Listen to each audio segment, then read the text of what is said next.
Farmer saves girl from attack by raging bull. Her reaction is shocking. Robert Thompson's heart pounded wildly as he clutched little Emily tightly in his arms, sprinting across the dusty pasture of Meadow Creek Farm. Behind them, the heavy hoofbeats of the bull thunder echoed like rolling thunder, kicking up clouds of dry dirt that clung to the farmer's sweat-streaked face. "Don't look back, sweetheart," Robert shouted, feeling the weight of the 6-year-old girl in his strong arms. But when he glanced down at her face, expecting terror, he saw something that left him speechless. Emily was smiling, not a nervous or frightened smile, but a genuine grin of pure joy, as if she were on the most exciting amusement park ride. "Uncle Robert, he's not angry," she said, her crystal-clear voice cutting through the noise of their frantic escape. "He just wants to play." Robert stumbled, nearly falling, trying to process what he'd just heard. How could this child possibly think a half-ton bull, with eyes red from fury and foam dripping from its mouth, was just playing? "Emily, that bull is dangerous." He managed between gasping breaths, leaping over a low fence, and finally reaching a safe distance. But when he turned to see if Thunder had stopped chasing them, he witnessed something that changed everything. The bull stood a few yards away, shaking its head side to side as if confused. Then, to Robert's utter disbelief, the animal lay down in the grass. "See? I told you he wasn't mad," Emily said, squirming in Robert's arms to be let down. "He was trying to tell me something." Robert hesitated before setting the girl down, his brown eyes still locked on the now completely calm bull. As an experienced farmer, he knew Thunder's behavior was far from normal. That animal was known for its aggression. It had been bought from a breeder in rural Montana precisely for its strength and difficult temperament. "Emily, how can you be so sure?" Robert asked, kneeling to her level and studying her bright blue eyes. "Because animals talk to me, Uncle Robert. Not with words, but I understand them," she replied with all the simplicity in the world, as if explaining why the sky is blue. A chill ran down Robert's spine. This girl wasn't his daughter, nor was she related to him. She had appeared at the farm 3 weeks ago, alone walking down the dirt road leading to the property. She was dirty, hungry, and couldn't remember where she came from or who her parents were. He and his wife Jennifer had taken her in temporarily, hoping someone would come looking for her or that she'd regain her memory. But no one had come. And now, this revelation about her understanding animals made Robert question everything about the child's mysterious arrival in his life. Dear listener, if you're enjoying the story, don't forget to like and especially subscribe to the channel. It helps us a lot as we're just starting out. Now back to the story. "Emily, can you tell me more about this?" Robert asked, trying to keep his voice steady as they walked back toward the farmhouse. The girl shrugged, kicking a small pebble along the path. "I don't know how to explain it. It's like I know what they're feeling. When I got here, the horses told me you're a good person, but really sad. The cow Daisy said you cry sometimes when you think no one's watching." Robert stopped walking. How could this child know about his tears? Ever since he lost his son Michael in a tractor accident 2 years ago, he had cried in secret, especially when tending to the animals, far from Jennifer's eyes, who had already suffered too much. "And what else did the animals tell you?" he asked, feeling his voice falter. "That you and Aunt Jennifer fight a lot now, that she cries too, but you never cry together," said Emily, with a wisdom beyond her years. "And that Thunder was trying to take me to a special place." "What special place, Joel?" "Where something is buried that belonged to the boy who lived here before," she replied, looking straight into Robert's eyes. The farmer felt his legs weaken. Michael used to play exactly where Thunder had chased them, and yes, there were some of the boy's things buried there. A chest of toys Robert had buried after the accident, because he couldn't bear to look at them without breaking down. "How do you know about Michael?" Robert whispered. "The animals told me he was special, like me." "That he could understand them too," Emily said, taking Robert's calloused hand. "And that he wants you to find something he hid." Robert's heart raced. Michael had never shown any special ability with animals, at least not that he knew of. But then he began remembering little details, how the horses always calmed around the boy, how the farm dogs followed him everywhere, how even the fiercest animals seemed gentle in his presence. "Emily, are you sure about what you're saying?" "I am. And there's one more thing, Uncle Robert," she said, stopping and looking at him seriously. "I didn't end up here by accident. Someone brought me here on purpose." "Who brought you?" "I don't remember clearly yet, but sometimes I have dreams. A lady with white hair who knew Michael. She said I had to come here to help you and Aunt Jennifer find peace." Robert ran a hand through his dark hair, feeling lost. This conversation was going in directions he couldn't comprehend. How could a 6-year-old speak about such deep things? And who was this mysterious woman? When they reached the house, a simple 2-story building with a wooden porch and whitewashed walls, Jennifer was waiting at the kitchen door, drying her hands on a floral apron. Her brown hair was tied in a loose bun, and worry was written across her round face. "Robert, I heard the bull roaring too loudly. Are you both all right?" Jennifer asked, hurrying toward them. "We're fine, but I need to talk to you," Robert said, lifting Emily into his arms again. "Emily just told me some interesting things." Jennifer looked at the girl with tenderness. In the 3 weeks Emily had been with them, she had grown deeply attached to the child. She had always wanted more children after Michael, but the doctors said it would be impossible after the complications of childbirth. "What is it, sweetheart?" Jennifer asked Emily. "Aunt Jennifer, I know you dream about Michael sometimes, and in those dreams he asks you not to be sad," Emily said, making Jennifer gasp. How do you know that?" Jennifer stammered, sinking heavily into a wooden chair on the porch. "Because he tells me. I don't know how, but sometimes I hear his voice," Emily replied, as if it were the most natural thing in the world. Robert and Jennifer exchanged glances, sharing a moment of utter bewilderment. They had never spoken about Michael in front of Emily, precisely to avoid making her uncomfortable. How could she know such intimate details about their dreams and feelings? "Emily, sweetheart, can you tell us everything you remember from before you came here?" Jennifer asked gently. The girl closed her eyes for a moment, concentrating. "I lived with a very old lady who taught me about animals. She had hair white as cotton and blue eyes like mine. She called me her special girl and said that one day I would have to help a family who lost a special boy just like me." "And where was this house?" Robert insisted. "In a place with lots of flowers and a small lake. The lady always talked about a place called Meadow Creek Farm, where a boy had been very happy before he left. She said I had a mission here." Robert felt a tightness in his chest. Meadow Creek Farm was exactly the name of their property, but they had never widely publicized it. How could a lost child know? "And what happened to this lady?" Jennifer asked. "She got very sick.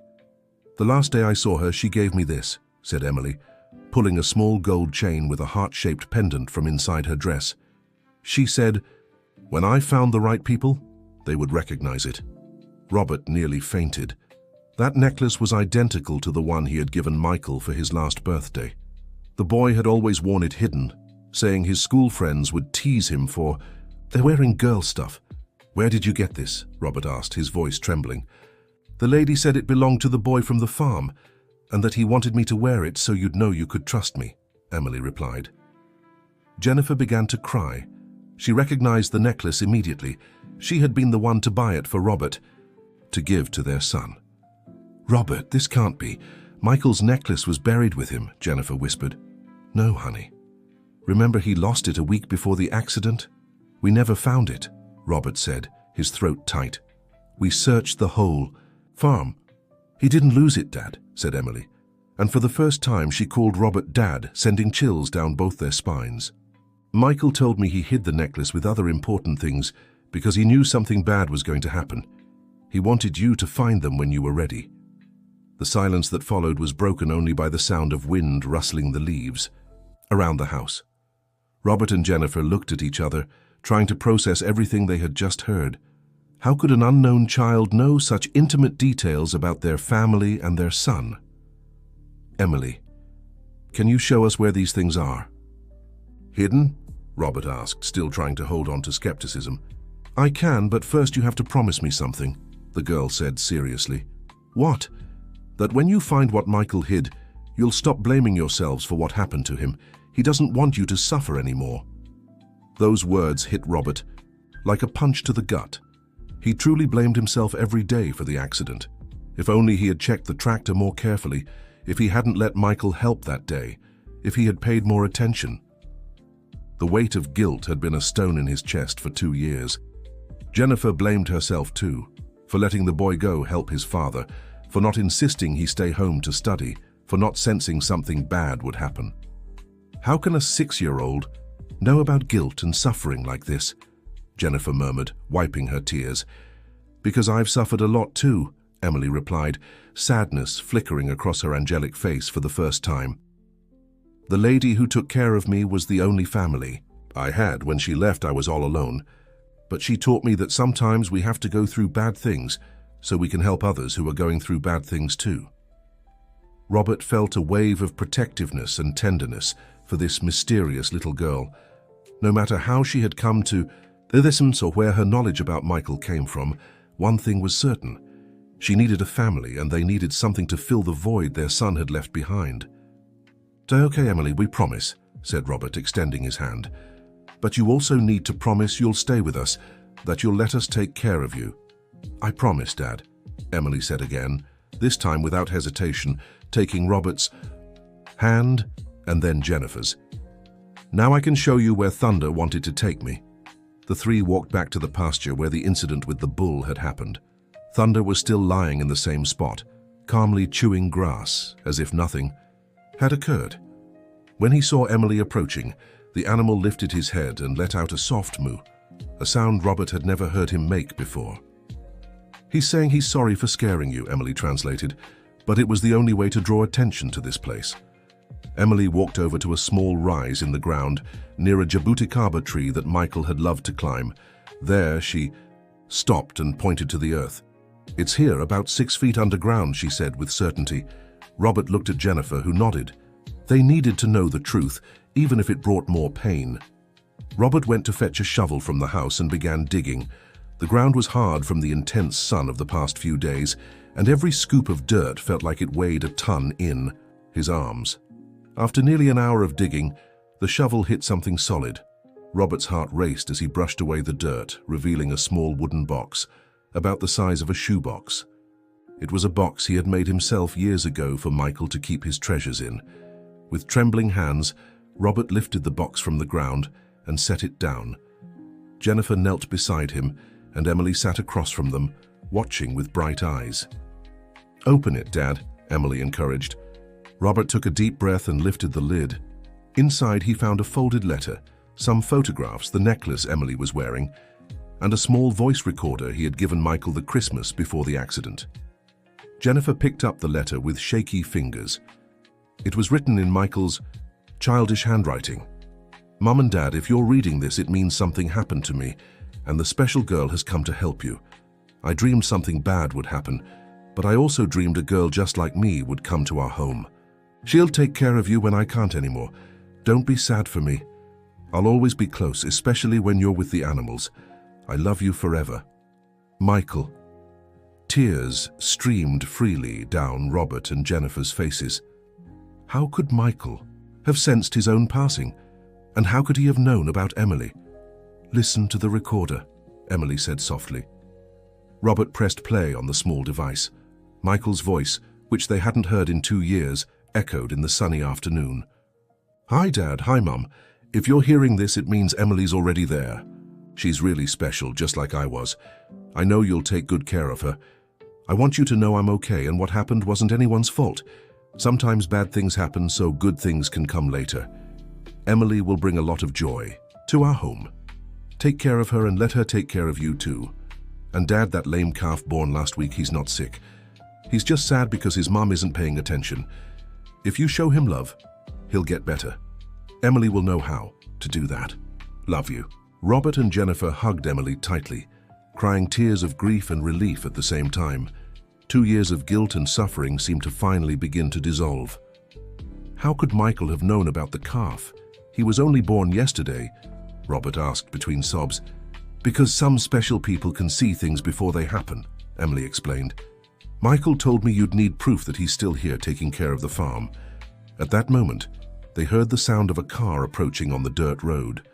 Robert looked up and saw a red pickup kicking up dust, with someone he didn't recognize at the wheel. "Who could that be?" murmured Jennifer, still holding Emily.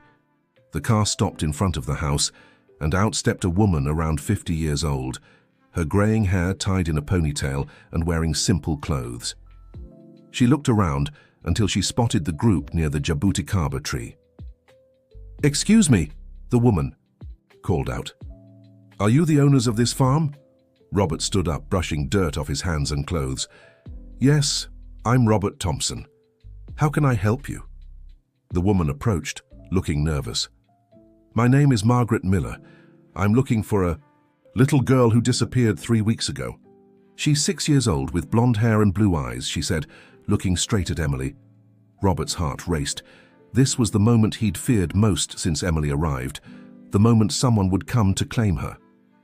"And what's the girl's name?" asked Jennifer, instinctively pulling Emily closer. "Emily Miller. She's my granddaughter," Margaret replied, tears in her eyes. Emily stared at the woman for a long moment, then whispered, "Grandma Margaret, my sweet girl." Margaret cried, running to hug Emily. "I've looked everywhere for you. How did you end up here?" Robert and Jennifer exchanged glances, their hearts breaking. They'd just found a new reason to live, and now they'd have to give her up to her real family. "Wait, Grandma," Emily said, pulling back from the hug. "Before we go, I need to finish something here. I have to take care of the calf Michael told me about." Margaret looked confusedly at the adults.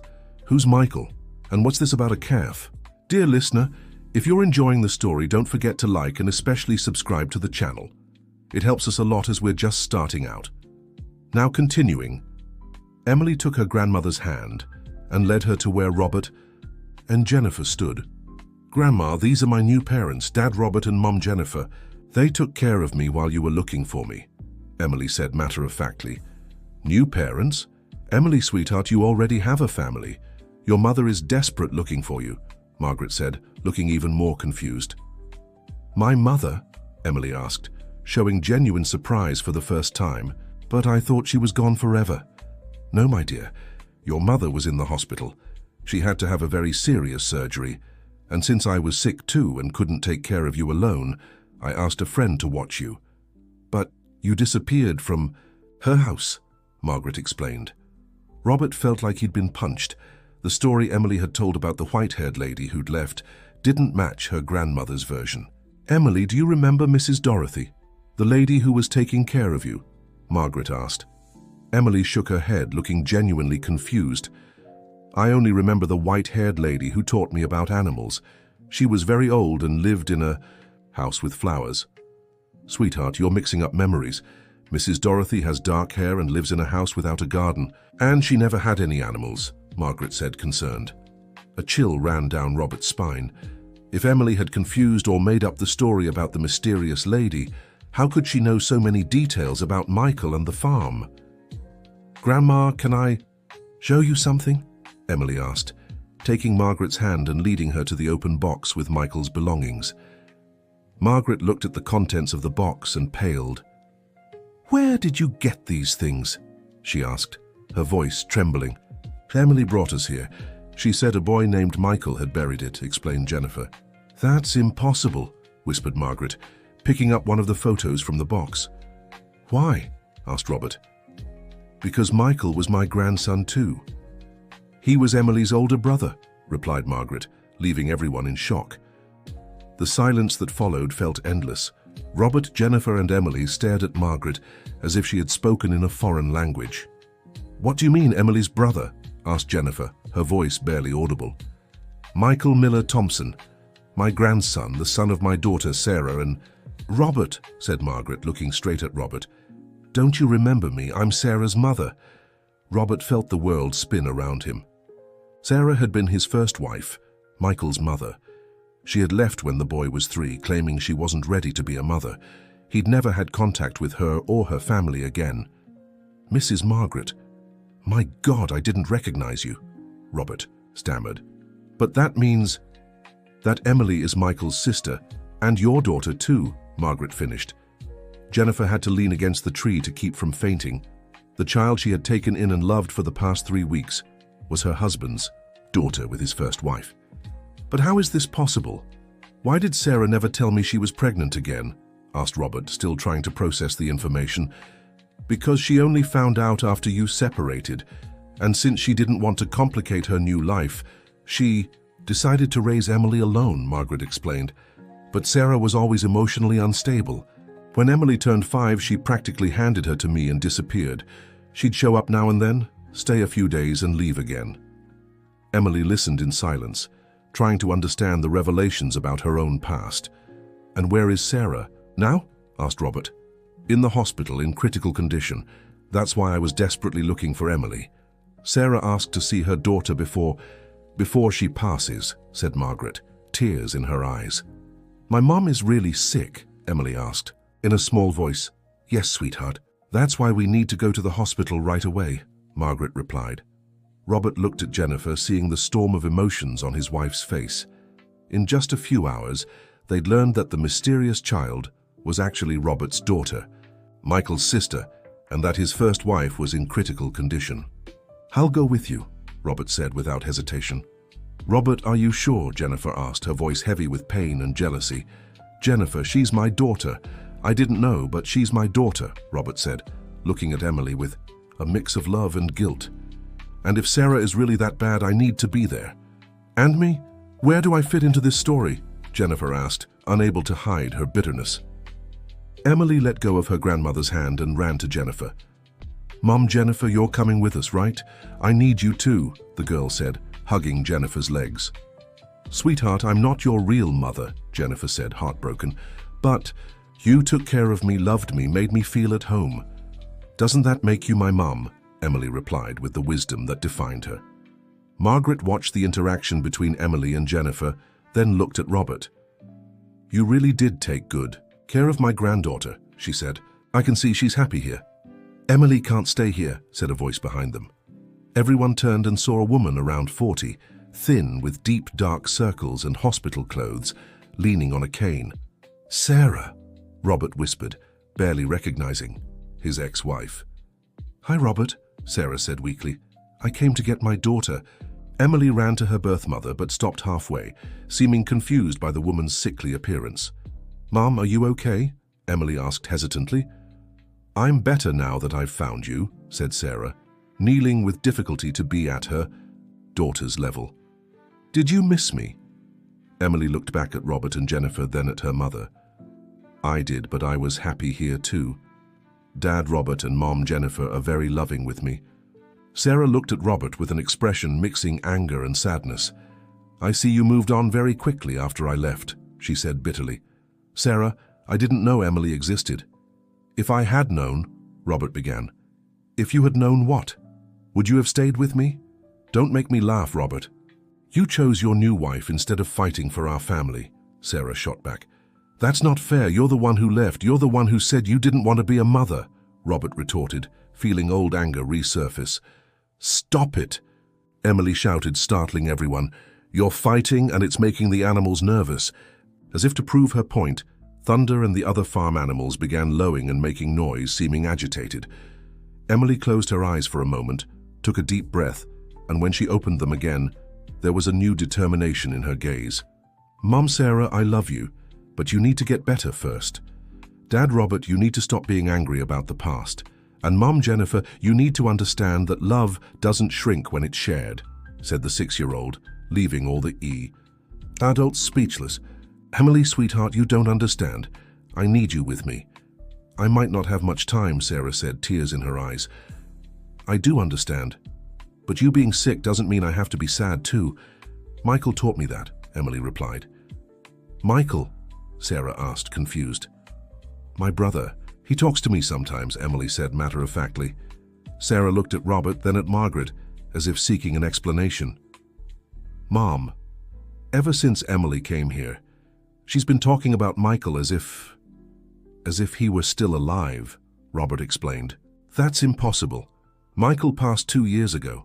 Emily barely remembers him, Sarah said. I do remember, Emily protested. He was my big brother, had dark hair like Dad, and loved climbing trees. He taught me how to talk to the animals. Sarah paled even further. How could you remember that? You were only 4 when the accident happened. Because he visits me in my dreams and he's the one who brought me here, Emily said, as if it were obvious. Emily, those are just dreams, sweetheart. Michael couldn't have brought you anywhere, Sarah said gently. Then explain how I knew where to find the things he hid, Emily countered, pointing to the still open box on the ground. Sarah looked at the box and saw the necklace she herself had helped pick out for her son years ago. Where did you get this? She asked, picking up the necklace with trembling hands. Emily led us here. She said Michael had buried these things and wanted us to find them, Jennifer explained. And there really was a letter and a recorder with messages from him, Robert added. Sarah pressed play on the recorder. Hearing her son's voice, she broke down in tears. How is this possible? How could she know? Sarah sobbed. Mum, do you want me to tell you what Michael said about you? Emily asked, moving closer to Sarah. What did he say? That you got very sad when he left and that's why you got sick. He said you blame yourself for not being here the day of the accident, but it's not your fault. He was meant to leave so he could take care of me in a different way, said Emily, hugging her mother. That's crazy, murmured Sarah, but she held her daughter tightly. Michael also said you need to stop hurting yourself inside or else you won't be able to stay with me or with Dad Robert, Emily continued. I'm not hurting myself inside, Sarah denied. Yes, you are. That's why you're always sick. That's why you always leave. Michael said you're afraid to be happy because you think you don't deserve it, Emily replied with unsettling wisdom. Margaret, who had been silently observing, stepped closer to her daughter. Sarah, maybe it's time for you to stop running from your problems, she said gently. I'm not running, I'm sick, Sarah protested. You're sick because you choose to be sick, Emily said simply. The doctor at the hospital told Grandma Margaret that you don't take your medicine properly, that you don't eat right, that you don't take care of yourself. Sarah looked at her daughter in shock. How could a child have such clarity about such complex situations? Emily, who told you that? No one told me. I can feel when people are hurting inside. It's like when animals are sick. They get sad. First, then their bodies get sick, Emily explained. Robert glanced at Jennifer, seeing she was equally struck by the girl's maturity. Emily, can you feel this in other people too? Jennifer asked. Yes, Auntie is sad because she thinks Dad will love me more than he loves you. But Dad is confused because he doesn't know how to love everyone at the same time without hurting anyone, Emily said, looking from Jennifer to Robert. Her words struck right at the heart of the emotions Robert and Jennifer had been trying to hide from each other. And Grandma Margaret is afraid I'll leave with Mom Sarah and she'll be alone again, Emily continued, looking at her grandmother. Margaret choked up, recognizing the truth in the observation. How do you know all this? Margaret asked. I don't know, I've always known. That's why the white-haired lady in my dreams said I was special, Emily replied. Emily, sweetheart, maybe that lady in your dreams is just your imagination, Sarah suggested. No, she's real. And she told me one day you'd all understand, Emily said with conviction. At that moment, as if fate wanted to prove Emily's point, they heard the sound of another car approaching. This time, it was an official vehicle, with the local town's insignia. A middle-aged man in a suit stepped out, carrying a briefcase. Good afternoon. I'm looking for Mr. Robert Thompson, the man said. That's me, Robert replied, puzzled. My name is Dr. William Anderson. I'm the attorney for the Miller family. I represent the interests of a woman named Dorothy Miller, who recently passed away. Margaret turned pale. Mrs. Dorothy. But she was fine when I left Emily with her. Actually, Mrs. Dorothy had terminal cancer for months but hid it from everyone. She passed away 2 weeks ago, the lawyer explained. 2 weeks? But Emily arrived here 3 weeks ago, Robert said, confused. Exactly. Mrs. Dorothy came to me a month before her passing and gave me very specific instructions about Emily, Dr. Anderson said, opening his briefcase. What instructions? Sarah asked. She asked me to find you the Thompson family and deliver this, the lawyer said, pulling out a sealed envelope and a small jewelry box. Robert took the envelope with trembling hands and opened it. Inside was a handwritten letter in the shaky script of an elderly woman. Dear Thompson family, my name is Dorothy Miller, and though you may not know me, I know you very well. I am Sarah's great-aunt and Michael and Emily's great-grandmother. I know you must be confused about how Emily came to you, but I need to explain the truth. Emily truly has a special gift, just like Michael did. Both were born with the ability to communicate with animals and sense people's emotions. When Emily told me she was dreaming of Michael and that he asked her to go to the farm, at first I thought it was just a child's imagination. But when she began describing details about the farm that she couldn't possibly have known, I understood something special was happening. Michael appeared to me in dreams too, asking me to bring Emily to you. I know it may sound absurd, but some people have connections that go beyond physical life. I took Emily to the road near the farm early one morning and let her walk to you, alone, just as Michael had asked. I know it was risky, but somehow I knew she'd arrive safely. In the enclosed box is a photo of me and Michael, taken 2 months before the accident. He had come to visit me and told me about his strange dreams. He said he sometimes dreamed something bad would happen, but that a special girl would take care of his family. Emily is that special girl. Take good care of her, for she came to heal the wounds that grief left in you. With love, Dorothy Miller. Robert finished reading the letter and looked at Emily, who smiled as if she knew exactly what it said. "See, I told you the lady with white hair was real," Emily said triumphantly. Dr. Anderson handed the box to Robert, who opened it carefully. Inside was a photograph of an elderly woman with hair as white as cotton, sitting on a garden bench beside a boy of about 8. "Michael," Jennifer whispered, recognizing her son in the photo. "Mrs. Dorothy," Emily said, pointing to the woman in the photo. "She's the one who comes to me in my dreams." Sarah took the photo with trembling hands. "I remember her. Aunt Dorothy. She always said our family had special people, but I never really believed in those things," she murmured.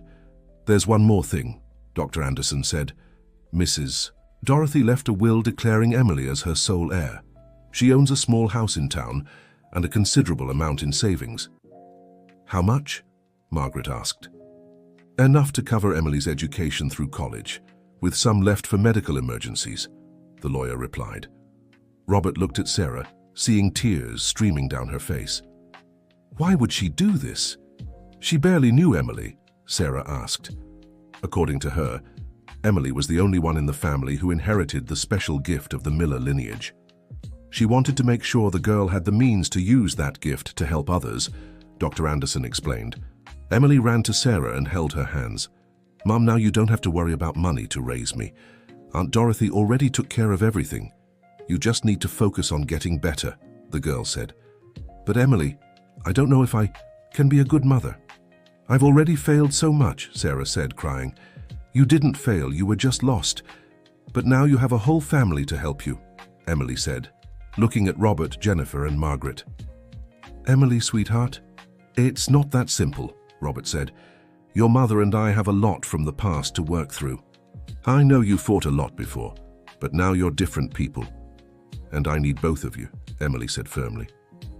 Jennifer, who had been silently watching, finally spoke.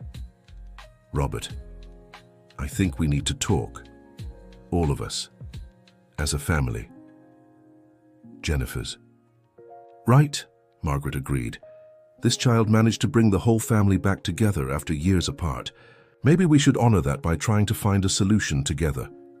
Dr. Anderson gathered the papers into his briefcase. "Well, my part is done. I'll leave you to talk. Emily, when you turn 16, come to my office to sign the final inheritance.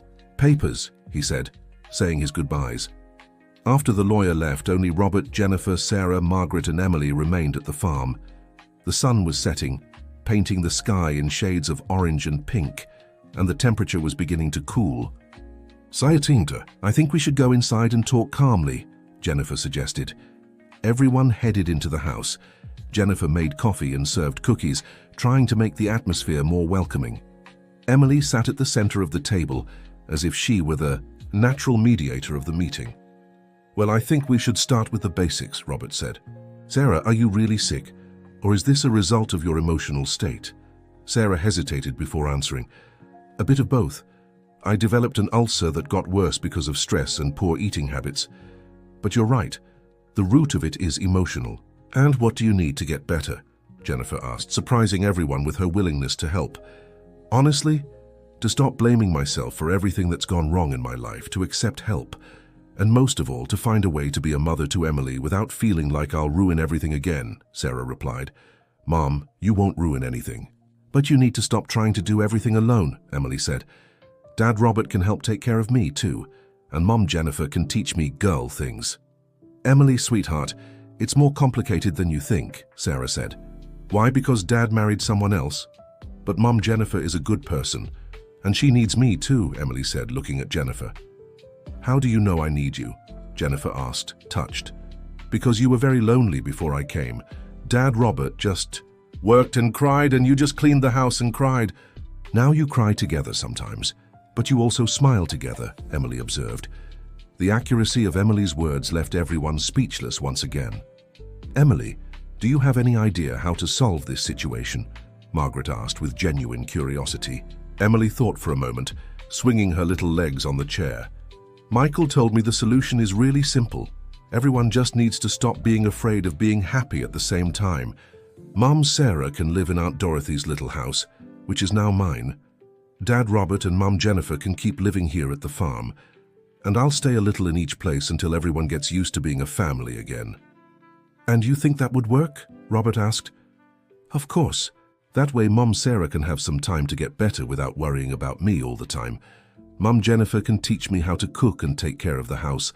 Dad can teach me about the animals, and Grandma Margaret can tell me family stories, Emily said, as if it were the most obvious plan in the world. Dear listener, if you're enjoying the story, don't forget to like and especially subscribe to the channel. It helps us a lot as we're just starting out.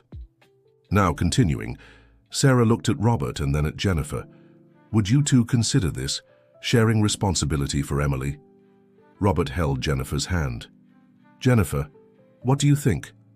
Jennifer took a deep breath. I think Emily is right. She brought peace to our home in just 3 weeks. Maybe she really is special enough to bring this family together, Jennifer said.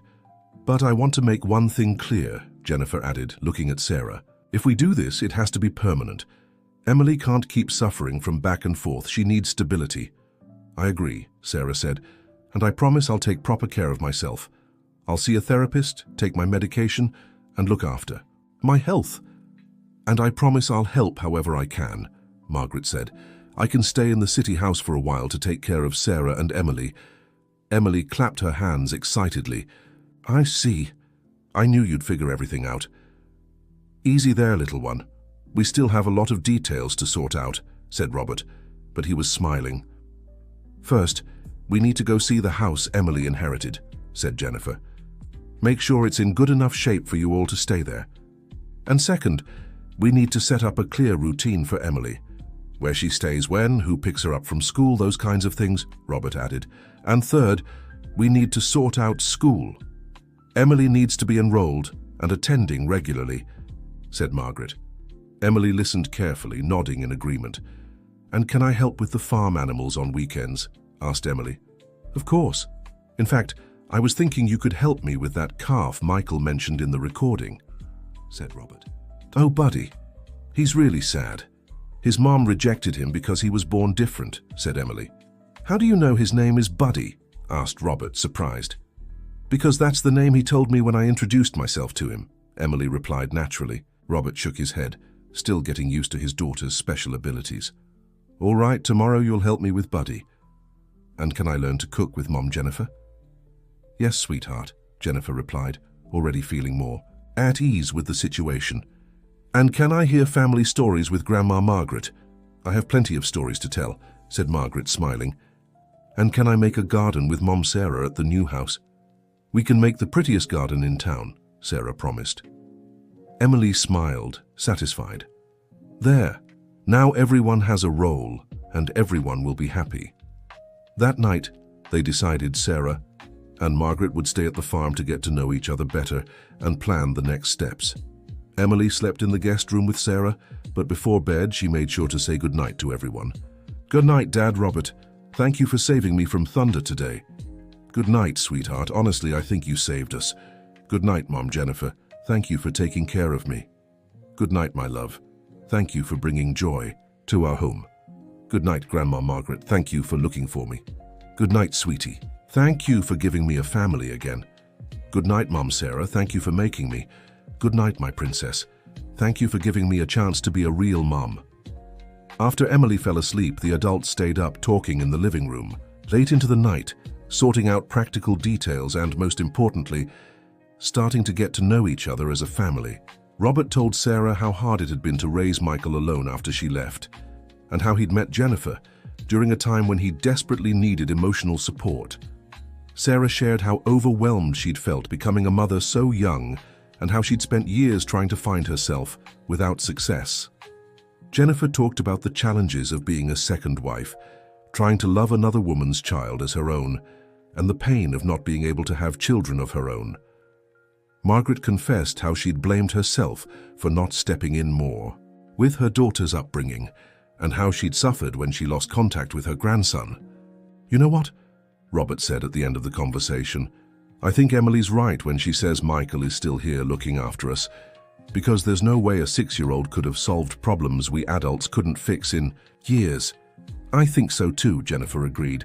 "Some of the things she said today reminded me of conversations I had alone with Michael when he was still here, like he really did tell her those things." "Michael was always special," said Sarah. "From us, even as a little one, he had a sensitivity that wasn't normal for his age. Maybe Emily inherited that. Be that as it may, what matters is we now have a second chance to be a family," said Margaret. "And this time, we'll do it. Right." The next morning, Emily woke up early and went straight to the barn to look for the calf buddy. Robert found her there, sitting on the ground beside the small animal, whispering softly. "What are you two talking about?" asked Robert, approaching. "Buddy was telling me his mom doesn't like his little leg. She thinks he won't be able to run like the other calves," explained Emily. Robert looked at the calf, which had indeed been born with a slight deformity in its left hind leg. The animal could walk but limped a little. "And what did you say to him?" "That being different doesn't mean being less important. That sometimes the people and animals who are different are the most special," said Emily, stroking the calf. "And did he understand?" "He did. Look how much livelier he is now," said Emily, and sure enough the calf seemed more active, trying to stand and play. Robert knelt beside his daughter. "Emily, can I ask you something?" "Of course, Dad." "How do you understand animals like that?" Emily thought for a moment. "It's like when you're sad, and I can see it on your face even if you don't say anything. With animals it's the same, except I feel what they're feeling in my heart," she explained. "And can you do that with all people too?" "I can, but with people it's harder because sometimes they hide what they're feeling. Animals never lie about how they feel." Robert was struck by the simplicity and depth of her answer. "And when you talk to Michael, what's that like?" "It's different. With Michael, it's like I hear his voice in my head telling me things. But it only happens when I'm asleep or really relaxed," said Emily. "And you don't think that's strange?" "No, it's part of me, like having blue eyes or liking chocolate," she replied, smiling. Just then, Jennifer approached with a breakfast tray. "Brought you some coffee. Sarah and Margaret are still asleep," she said. "Thank you, Mom Jennifer," said Emily, running to hug her. "Jennifer, did you see how much livelier Birdie is?" asked Robert. "I did. Seems like Emily's company did him good." "Mom Jennifer, can you teach me how to make bread today?" asked Emily. "Of course, sweetheart. But first, let's have breakfast." The three sat on the porch, eating buttered bread and drinking coffee with milk while watching the farm animals wake up for another day. "Dad, can I tell you something Michael told me?" Emily suddenly asked. "Go ahead." "He said you never forgave yourself for the accident, but it wasn't your fault. The tractor had been having problems for weeks. You couldn't have known it would break down that exact day." Robert nearly choked on his coffee. He'd never told anyone about the tractor's earlier issues. How could Michael have known? "That, because when the accident happened, he saw you tried everything to save him, and he didn't want you to carry that guilt," said Emily. "Emily, are you sure you're not imagining these things?" Jennifer asked gently. "I'm sure. In fact, Michael asked me to tell you something specific to prove it's true." "What?" "He said to tell you about the present he made for you, Mom Jennifer, for your birthday last year. The one you never found." Jennifer paled. On her birthday, Michael had said he had a special gift for her, but after the accident, they'd never found any gift. What present, Emily? A drawing of him and you as a happy family. He hid it in the chicken coop, inside an old tin to surprise everyone at dinner, but then the accident happened and he never got to deliver it. Robert and Jennifer looked at each other. Could there really be a drawing hidden in the chicken coop after all this time? Should we check? Robert asked. The three walked to the chicken coop, a small fenced area behind the house where Jennifer raised chickens for eggs. Emily pointed to a specific corner. It's there, behind that pile of old firewood. Robert moved some pieces of wood aside and found an old cookie tin, rusted but still sealed. Inside, wrapped in plastic, was a drawing made with colored pencils. The drawing showed 4 figures: a tall man, a woman with brown hair, a boy, and a little girl, all holding hands in front of a house with animals around them. At the bottom, in Michael's childish handwriting, it read, "For Mom Jennifer, thank you for taking care of our family. Love, Michael." Jennifer broke down in tears. Michael had considered her a mother, even though she wasn't his biological mom. "How did he know you were going to have a little sister?" Robert asked, pointing to the girl in the drawing. "Michael always knew things before they happened," Emily said simply. "He told me he drew me too because he knew I'd come here one day." "Emily, that's very deep for a child your age to understand," Jennifer said, still emotional. "I know you think it's strange, but to me it's normal. It's like I was born knowing these things," Emily replied. Just then, they heard voices coming from the house. Sarah and Margaret had woken up and were looking for them. "Over here," Robert called. When the 2 women approached and saw Jennifer crying, they grew worried. "What happened?" Sarah asked. "Emily helped us find a gift Michael had made for Jennifer before the accident," Robert explained, showing the drawing. Sarah looked at the drawing and was moved too. "He really drew Emily as well. How is that possible?" "Mom, do you believe me now?" Emily asked. Sarah knelt to her daughter's level. "I believe you, sweetheart. I think you really do have a special gift." "And you won't think I'm weird because of it?" Emily asked with rare vulnerability. "Never," Jennifer said, hugging the girl. "You're perfect just the way you are." "That's right," Robert agreed. "Your difference is what brought us back together as a family. And it's what will help you do so much good for others in your life," Margaret added. Emily beamed. "So now can we go see my new house? I want to plan the garden with Mom Sarah." "Of course," Sarah said. "In fact, I'm looking forward to starting this new life." The group headed to the cars. Robert drove his pickup with Jennifer and Emily, while Sarah and Margaret took the car Margaret had used to get to the farm.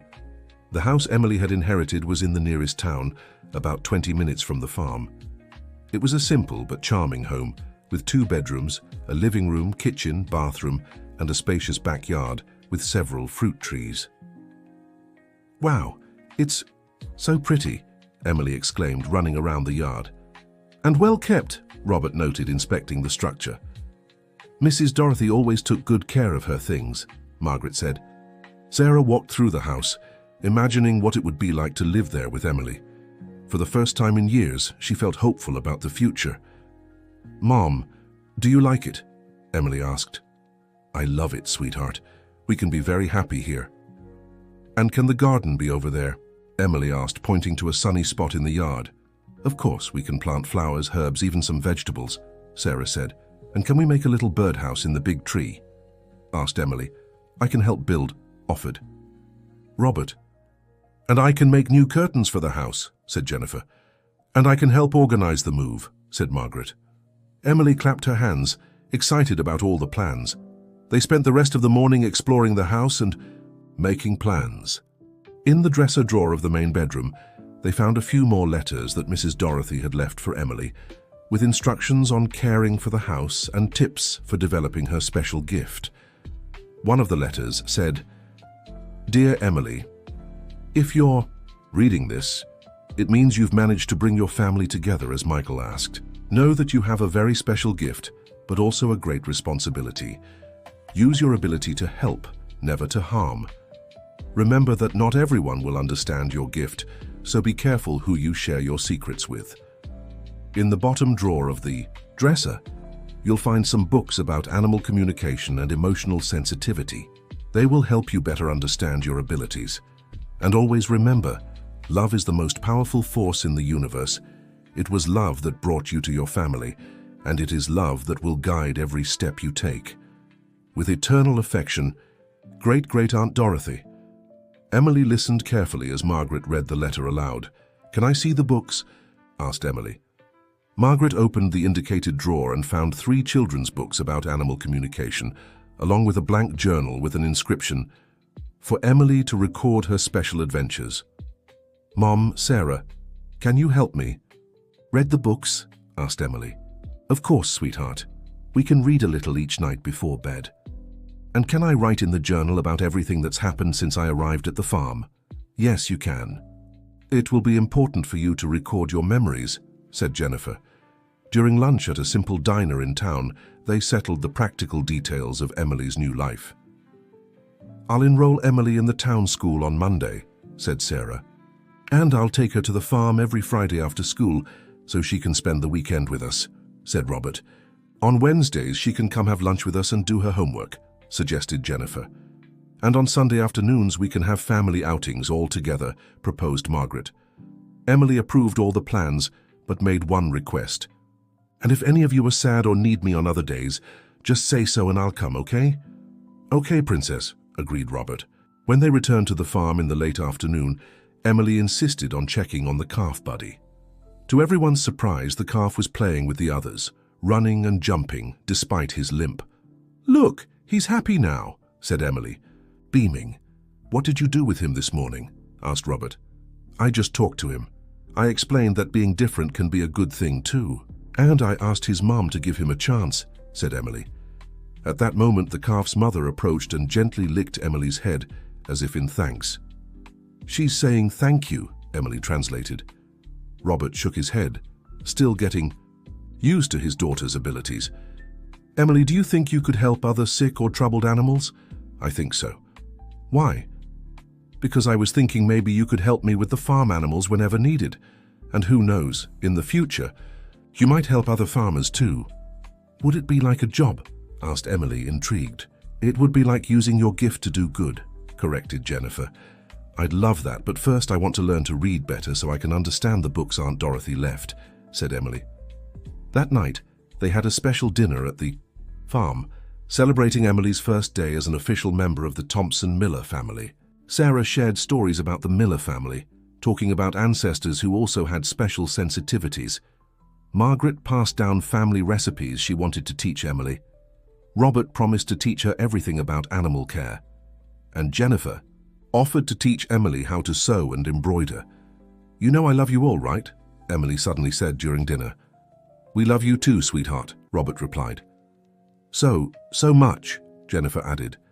"More than anything in this world," said Sarah. "You're the light of our family," Margaret finished. Emily smiled, content. Michael was right. You just needed a little help remembering how to be happy together. After dinner, Emily asked to say goodnight to all the animals on the farm. They followed her as she walked through the barns and pastures, watching as she greeted each animal individually. "Good night, Thunder.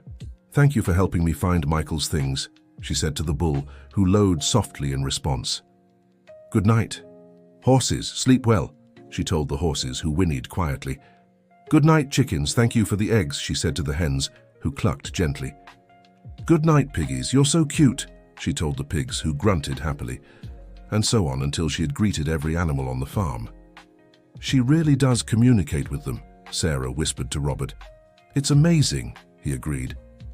"It's like she speaks a universal language of the heart." When Emily finally went to bed, the adults stayed on the porch talking about the future. "Oh, you know what?" Jennifer said. "I think we're going to learn a lot from Emily. She has a wisdom we lost somewhere along the way."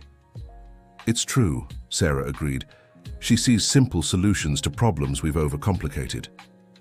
And she loves without judgment. That's rare," Margaret added. "Michael chose well when he asked her to take care of us," Robert said, gazing at the stars. "Do you really think Michael communicates with her?" Sarah asked. "After today, I'd believe anything," Jennifer replied. "There are things in this world we can't explain, but they're real all the same. And Emily is living proof of that," Robert agreed. On Monday, Emily's new routine officially began. Sarah enrolled her at Lincoln Elementary School, a small but well-regarded school in town. On her first day, Emily was accompanied by Sarah and Margaret. She was excited but a little nervous. "What if the other kids don't like me?" she asked on the way. "They'll adore you, dear. You're a special, kind girl," Sarah said.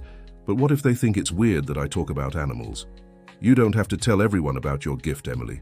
Just talk about animals like any other kid would," Margaret advised. The teacher, Mrs. Henderson, a woman in her 50s with 30 years of teaching experience, welcomed Emily warmly. "Welcome, Emily. I'm sure you'll fit right in here," she said. Emily introduced herself shyly to the class, but quickly befriended a girl named Lily who also loved animals. "Do you have pets?" Lily asked during recess. "So many. I live on a farm with my dad. There are horses, cows, pigs, chicken," Emily said excitedly. "That's so cool. I just have a kitten, but I love him so much." "What's his name?" "Pumpkin. He's orange and really playful." Emily closed her eyes for a moment as if concentrating. "Pumpkin's paw is hurting," she suddenly said. "How do you know that?" Lily asked, surprised. Emily realized she'd said too much. "Oh, I know a lot about animals. My dad teaches me." "Maybe you should take Pumpkin to the vet," she said, trying to hide her true intention. "That's true. He was limping a little yesterday, but I thought it was just from playing," said Lily. "I'll tell my mum." Emily sighed in relief. She had managed to help without revealing her special gift. At the end of the first school day, Emily was eager to tell Sarah everything. "So how was it?" asked Sarah, picking Emily up from school. "It was great. I made a new friend, Lily, and I helped her kitten without anyone suspecting," Emily said excitedly. "That's wonderful, sweetheart. You're learning to use your gift wisely." That afternoon, while Emily did her homework, Sarah began organizing the move to their new house. Grandma Margaret had decided to stay in town for a few weeks to help them settle in. "Mom, can I ask you something?" Emily said, looking up from her notebook. "Of course, honey. Do you still feel sad sometimes thinking about the time we were apart?" Sarah stopped folding clothes and looked at her daughter. "Sometimes, yes, Emily. But now, I'd rather focus on the time we have ahead of us together. And you won't leave again. Never again, my princess. I promise." Emily smiled and went back to her homework. "Mom, Michael told me something today." "What did he say?"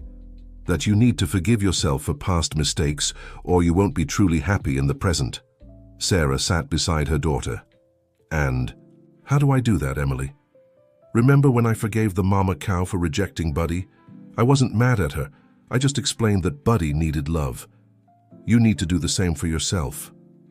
"Explain that I need love?" "Explain to yourself that you were lost, but now you've found your way, and that everyone deserves a second chance, including you," Emily said simply. Sarah hugged her tightly. "How are you so wise?" "I think it's because I see with my heart, not just my eyes," Emily replied. On Friday, as planned, Robert picked Emily up from school to spend the weekend at the farm. "Daddy!" Emily shouted, running to hug him. "How was your week, princess?" "Really good. I helped 3 different animals without anyone suspecting," Emily said proudly. "How so?" "Lily took her kitten to the vet and found out his paw really was hurt. The boy Jack was sad because his bird wouldn't sing, and I told him to play classical music near the cage. And Mrs. Henderson was worried because the school plants were wilting, so I said they needed more water and someone to talk to them." "Did it work?" "Yes, Jack's bird started singing again, and the school plants are green and healthy now." Robert smiled, impressed by his daughter's discretion and effectiveness.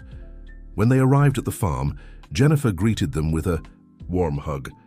"I missed you this week, dear," Jennifer said. "I missed you too. How are the animals?" "Waiting for you. Buddy especially. He keeps looking at the road every day." Emily ran to the barn and found Buddy, who really did seem to be waiting for her. "Hi, Buddy. How are you?" The calf mooed happily and ran to Emily, who hugged him tenderly. "He's saying he learned to run faster, even with his different leg," Emily translated for Robert and Jennifer. "What else is he saying?" Jennifer asked. "That he's really happy because his mama accepts him now, and he wants to thank me for teaching him that being different can be special." Robert watched the interaction between Emily and the calf, still amazed by his daughter's gift. Emily, would you like to meet someone special tomorrow? Robert asked. Who? Dr. Joseph, the local vet. He's interested in meeting you after I told him about your way with animals. Emily's eyes lit up. He believes in my gift? He's open-minded, and he knows plenty of stories about people with special sensitivities. On Saturday morning, Dr. Joseph arrived at the farm driving an old white van packed with veterinary equipment. He was a man in his 60s, with white hair, a scruffy beard, and kind eyes. So you're the famous Emily, he said, crouching to her level. Hi, Doctor. Dad said you take care of sick animals. That's right. And I've heard you have a special talent for understanding them. I do. Want me to show you? I'd love that. Emily took Dr. Joseph's hand and led him to the horses. This one's lightning. His belly hurts because he ate some bad grass. Yesterday, she said, pointing to a horse that looked a little off. Dr. Joseph examined the horse and confirmed there were indeed signs of mild colic. Amazing. How did you know? He told me, said his belly's making weird noises. And you can sense this with all animals? Yep. Want me to help you check the others? All morning, Emily accompanied Dr. Joseph on a full inspection of the farm's animals. In each case, she offered insights that helped with diagnoses. Emily, you have an extraordinary gift, Dr. Joseph said by midday. In 50 years of practice, I've never met anyone with your sensitivity. You don't think it's weird? Not at all. In fact, I've always known special people like you exist. My grandfather was a vet too, and he'd tell me about folks who could communicate with animals. Do you think I could help other sick animals? I'm sure of it. In fact, I'd like to make a proposal. Dr. Joseph turned to Robert and Jennifer. With your permission, I'd like Emily to join me on some house calls. Only simple cases, of course, and under your supervision. You think it'd be safe? Jennifer asked. Absolutely. And it'd be a wonderful experience for Emily. She could learn about veterinary care while using her gift to help. Emily looked at Robert with hopeful eyes. Can I, Dad? If Mom Sarah agrees, I don't see why not, Robert said. Let's talk. Sarah her first, Jennifer suggested. On Sunday, when the whole family gathered at the farm for their weekly lunch, Dr. Joseph was invited to present his proposal formally. Sarah hesitated at first. She's too young for that kind of responsibility, she said. Mom, I want to help sick animals, Emily insisted. That's what my gift is for. And it'd always be supervised, just on weekends and only safe cases, Dr. Joseph assured. Plus, it'd give Emily a head start if she wants to be a vet someday, Robert added. If she's serious about this career, early exposure is good, Grandma Margaret agreed. Sarah looked at Emily, whose eyes sparkled with excitement. All right, but with conditions. What? Emily asked. First, no skipping school. Second, always with an adult. Third, if you ever feel overwhelmed or scared, you stop immediately. I promise, Mom, Emily said, bouncing with joy. And I'll watch over her like my own granddaughter, Dr. Joseph vowed. On her first Saturday working with Dr. Joseph, Emily visited 3 different farms. At each one, she helped the vet spot issues that weren't obvious. At the Miller's farm, no relation, she identified that a seemingly healthy cow was pregnant even before any tests could confirm it. At Mrs. Henderson's ranch, she noticed that a horse refusing to eat was actually depressed because it missed its companion, which had been sold. And at Mr. George's farm, she discovered that a flock of sheep was restless because a wild dog had been prowling the property at night. Emily, in one day you've helped me more than some assistants do in months, said Dr. Joseph on the way back. It was so much fun, and the animals were happy to be understood, Emily replied. How do you feel after using your gift for so long? A little tired, but happy. It's like when you help someone in need, you know? You get tired but satisfied. Dr. Joseph smiled. That girl had impressive emotional maturity. News of Emily's special abilities began to spread quietly among the local farmers. Always careful not to expose the girl too much, Dr. Joseph started receiving specific requests to bring Emily along for difficult cases. In a month, Emily had helped discover that a racehorse was in pain in its hooves, not being lazy. Identify that a sow wasn't eating because it was worried about its sick piglets. Realize that a herd of cattle was restless due to a snake on the property. Understand that a sheepdog was depressed because it felt inadequate for the job. Each success boosted Emily's confidence in her abilities, but also her sense of responsibility. "Emily, can I give you some advice?" "Doctor," Joseph said one Saturday afternoon. "Of course. Your gift is wonderful, but you need to learn to protect yourself emotionally. Sometimes you'll encounter animals that are suffering deeply, and you can't carry all that pain. How do I do that? Learn to help without absorbing all the suffering. You can be a channel for healing without becoming a sponge for pain." Emily thought about it. "It's like when I help Dad Robert not feel sad about Michael. I understand his sadness, but I don't get sad too." "Exactly. You understand you help, but you don't carry the weight alone." This conversation was very important for Emily because soon after, she would face her biggest challenge yet. On a Thursday, Dr. Joseph received a desperate call from a farmer named George, who lived on the other side of town. "Doctor, I really need your help. My mare is very sick and no vet can figure out what's wrong." "What do you mean, Mr. George?"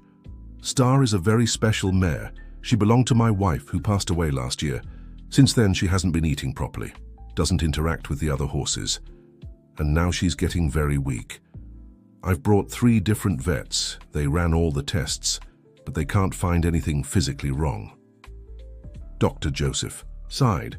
This was exactly the kind of case Emily could help solve. "Mr. George, I can come by Saturday morning, but I'll bring a special assistant with me." "Bring whoever you need, Doctor. Just don't let Star leave us too." On Saturday, Emily, Dr. Joseph, and Robert headed to Mr. George's farm. The 70-year-old man greeted them with tears in his eyes. "Thank you for coming. Star is in the stable out back." When they reached the stable, Emily immediately sensed a deep sadness emanating from a white mare lying in the corner. "She's very, very sad," Emily said, slowly approaching. The mare lifted its head upon seeing Emily, and for the first time in months showed interest in something. Emily sat on the ground near the mare and closed her eyes, focusing. After a few minutes, she opened her eyes with tears. "Mr. George, Star misses her owner. She doesn't understand why the lady left and never came back." Mr. George broke down in tears. "My wife Evelyn raised Star from a foal. They were inseparable. When Evelyn fell ill, Star would stay by her bedside in the hospital we set up here at home. Star thinks she did something wrong, and that's why her owner left," Emily continued. "She's blaming herself." "How can I explain to her that it wasn't her fault?" asked Mr. George. Emily thought for a moment. "Do you have anything that belonged to your wife? Something that smells like her?" "I have the shawl she always wore." "Why?" "Bring it here, please." Mr. George brought a pink wool shawl still carrying Evelyn's faint scent. Emily took it and approached the mare again. "Star, do you smell this?"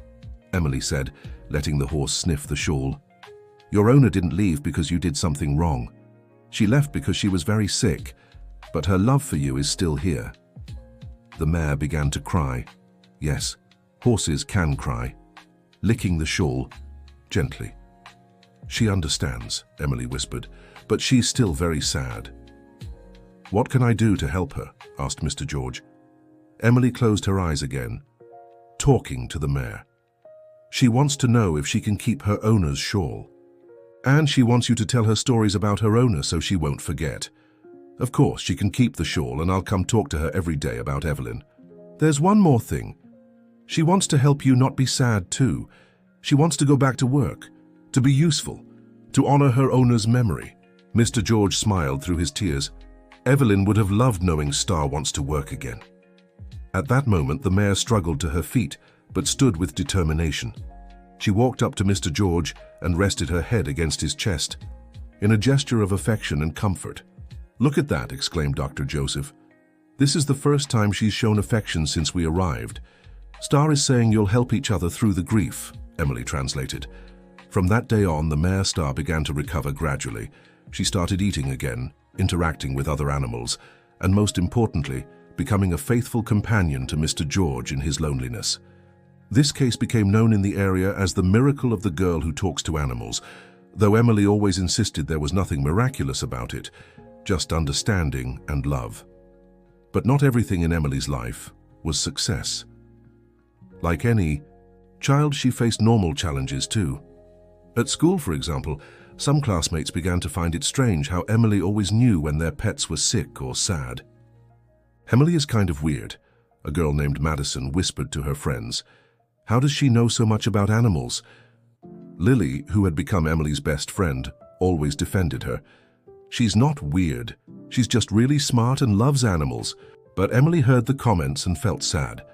"Mom, I think the kids at school are starting to suspect I'm different," Emily told Sarah one evening. "And how do you feel about that?" "Confused. I want to help, but I also want to have normal friends." "Emily, sweetheart, you can have both. You just need to find balance. You don't have to help everyone all the time." "But what if an animal needs help and I don't do anything?" "Honey, you're not responsible for every animal in the world. You can help when it's possible and safe, but you also need to live your life as a child." This conversation helped Emily find a better balance. She became more selective about when to use her gift at school, focusing only on truly important cases. However, at home and on weekends with Dr. Joseph, she continued to develop her skills in an impressive way. Gradually, Emily began to notice that her gift was evolving. Besides feeling the emotions of animals, she started being able to see some of their memories and even sense things that were about to happen. "Dad, I think Patches the cow is going to have her calf tonight," Emily said one Friday. "But she isn't due until next week, according to my calculations," replied Robert. "She's showing me the baby wants to come today. Can you keep an eye on her?" That same night, Patches went into labor and gave birth to a healthy calf. "How did you know?" asked Robert, amazed. "Sometimes the animals show me images of what's going to happen. It's like daydreaming," Emily explained. Dr. Joseph was fascinated when he heard about this new ability.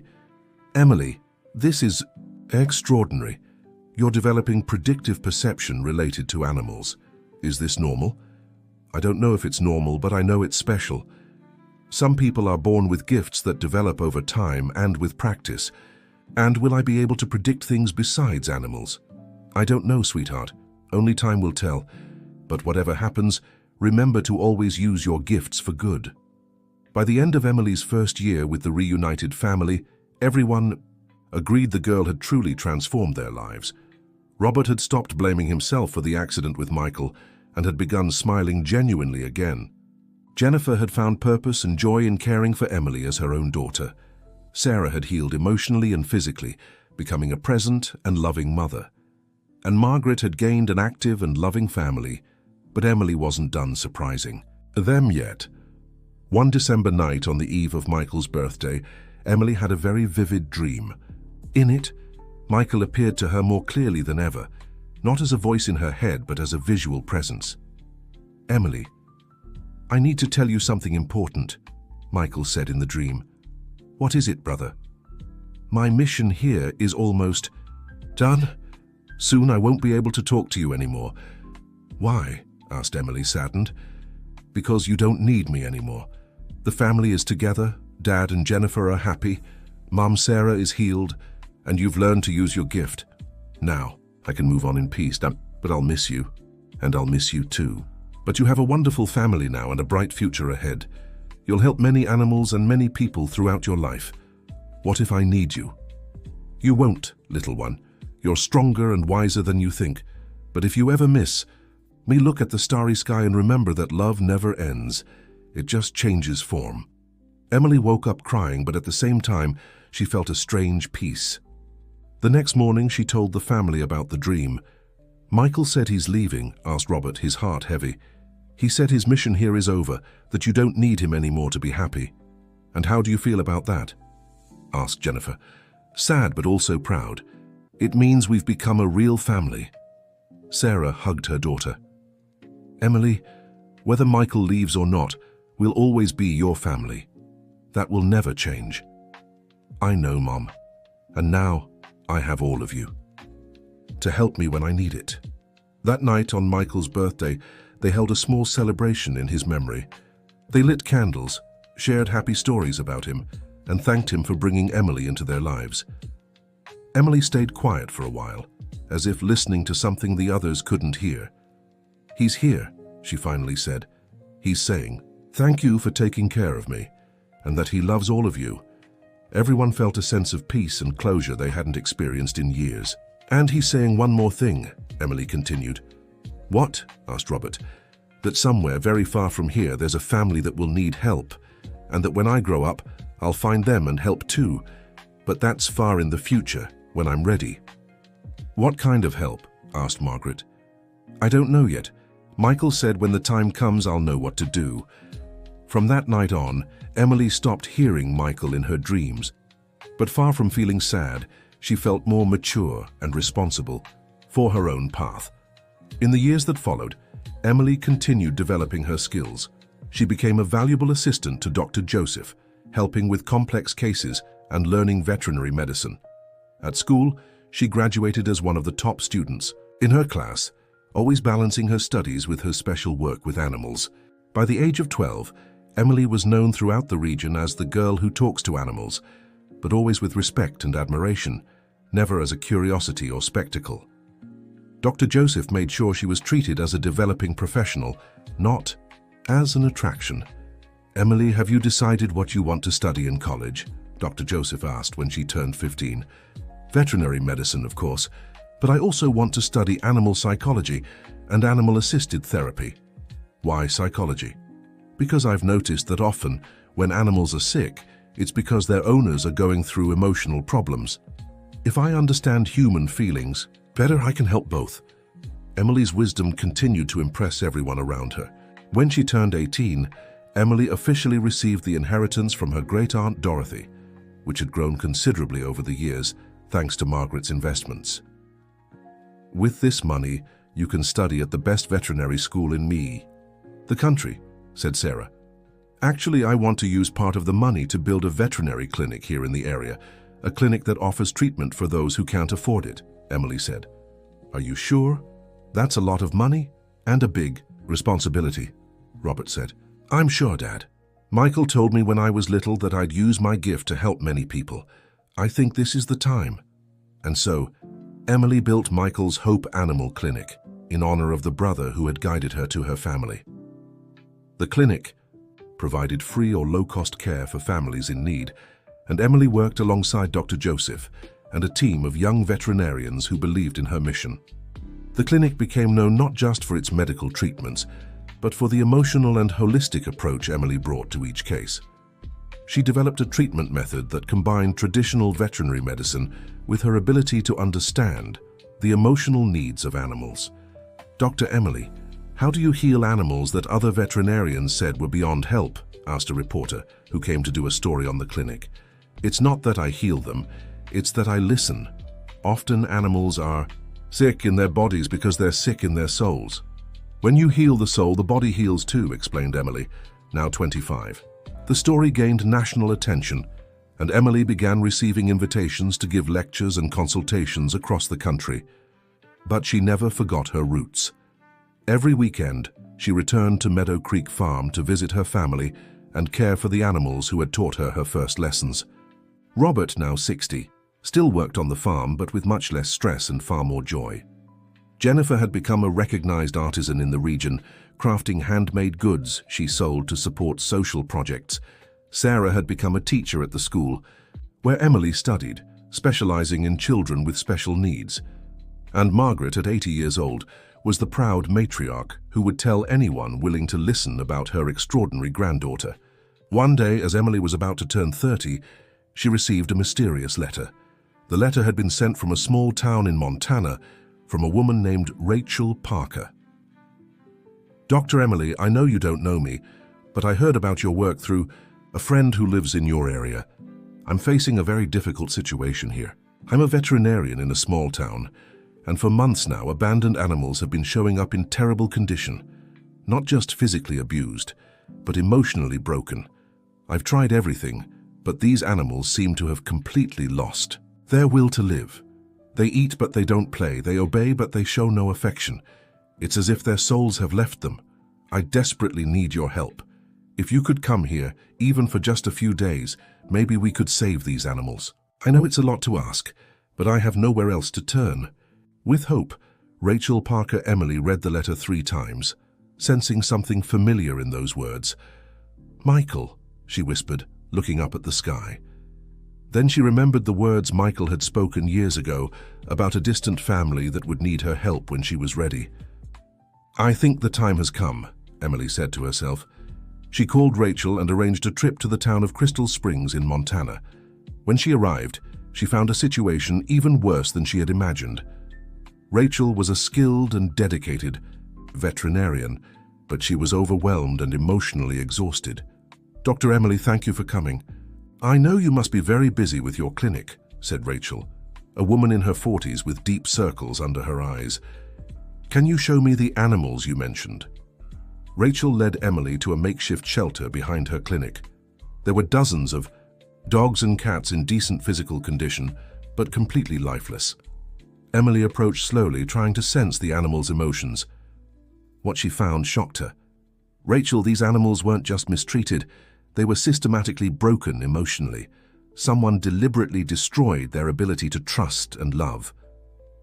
"How is that possible?" "It's a very sophisticated and sick form of cruelty. Whoever did this knew exactly how to crush their spirits without necessarily harming them physically." Emily spent hours talking to each animal, trying to piece together what had happened. Gradually, she reconstructed the story through the memories and sensations the animals shared. "Rachel, these animals were used in some kind of illegal psychological experiment. Someone was testing ways to break the will of living beings. But who would do such a thing? I don't know, but I need to find out. And most importantly, I need to try to heal these animals." Emily spent 2 weeks in Crystal Springs working intensively with each animal. It was the hardest work of her life because she had to enter their traumatic memories to begin the healing process. Every session left her emotionally drained, but gradually the animals began to respond. The first to show signs of improvement was a stray dog named Brave, who had been the first to arrive at the shelter. "Rachel, come see," Emily called out one morning. Brave was playing with a ball, something he hadn't done in months. "How did you do it?" Rachel asked, moved. "I showed him good memories that were buried in his subconscious. I reminded him what it feels like to be loved and cared for."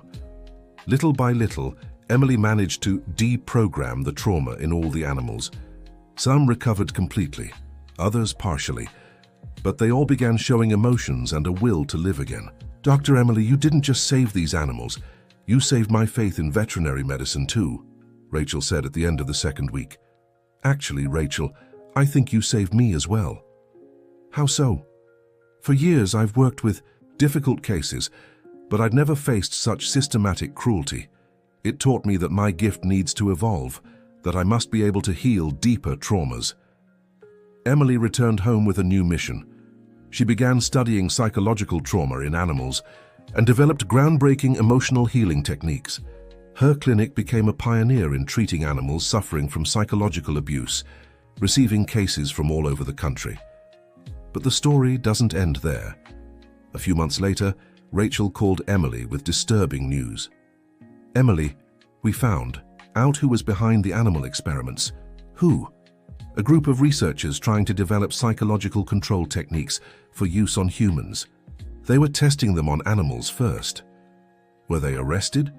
"Yes, but the worst part is we discovered other groups doing the same thing in other cities." Emily felt a chill. This situation was much bigger than she'd imagined. "Rachel, I think we'll need to work together to fight this. Would you consider a partnership?" "More than a partnership. I want you to come work with me. Together we can create a network of clinics specializing in animal psychological trauma. And so, the Michael's Hope Network of specialized veterinary clinics was born, with Emily and Rachel leading a national movement against psychological cruelty to animals. Within 5 years, the network had grown to 15 clinics across the country, all offering free or low-cost treatment for traumatized animals. Emily became a national authority in psychological veterinary medicine, wrote 3 books on the subject, and gave international lectures. But her greatest achievement was still coming home every weekend to find her family gathered at Meadow Creek Farm. "Dad, do you still remember that day thunder chased us?" Emily asked one Sunday afternoon at 35. "How could I forget? That was the day our lives changed forever," Robert replied, now 70 but still strong and active. Sometimes I wonder what would have happened if Michael hadn't asked me to come here. I think you would have found your way to us somehow, Jennifer said, now 65. Some people are born to be together. And some are born to make a difference in the world, added Sarah, now the principal at the school where she worked. Margaret, at 90, still sharp and active, smiled from her rocking chair on the porch. You know, I always knew Emily was special, even as a baby. How so, Grandma? Emily asked. Because she cried every time she saw an animal suffering on TV, even when she was just a baby. And when she started walking, she'd chase after all the animals in the yard, like she wanted to talk to them. You never told us that. Sarah said, because back then I thought it was just a normal kid thing. Only later, seeing everything that happened, did I realize she truly had a gift from the start. Emily smiled, taking in this new piece of her story. You know what? I think everything happened exactly the way it was supposed to. The mistakes, the successes, the separations, the reunions, it was all part of the path that led me to where I am today. And are you happy with where you've ended up? Robert asked. I am. I have a family who loves me, a job I love, and the certainty that I'm using my gift to do good. What more could a person want? A boyfriend, Jennifer teased. When are you going to introduce us to someone special? Emily laughed. Mom, Jennifer, I haven't found someone who fully understands and accepts my gift yet, but I have faith that when the time is right, the right person will come along. They will come, Margaret said with conviction. And it'll be someone who also has a special gift, so you can complement each other. Does Grandma have a vision about this? Emily joked. I don't have visions, but I have life experience, and special people like you always find other special people. It's the law of nature. That night, Emily sat on the farmhouse porch, gazing at the stars as she had done since childhood. Michael, wherever you are, thank you for bringing me into this family. Thank you for teaching me that love is the most powerful force in the universe. And thank you for showing me that being different can be a blessing, not a curse. A gentle breeze rustled the trees around the house like a tender response. Emily smiled, knowing she had found her place in the world and fulfilled the purpose she was born for. And so, the girl who had once been saved from a bull by a kind farmer became the woman who saved animals and their families across the country. Her reaction had been truly surprising, not of fear or simple gratitude, but of recognizing a mission she was destined to fulfill. And the most astonishing thing of all was that this mission was only just beginning. The end of the story did. You enjoy Emily's story and her family? Tell us what you thought about this special girl's journey, how she transformed lives through her unique gift. Leave a comment sharing which part touched your heart the most. Don't forget to like this video to support our channel and subscribe, so you won't miss other heartwarming stories like this one.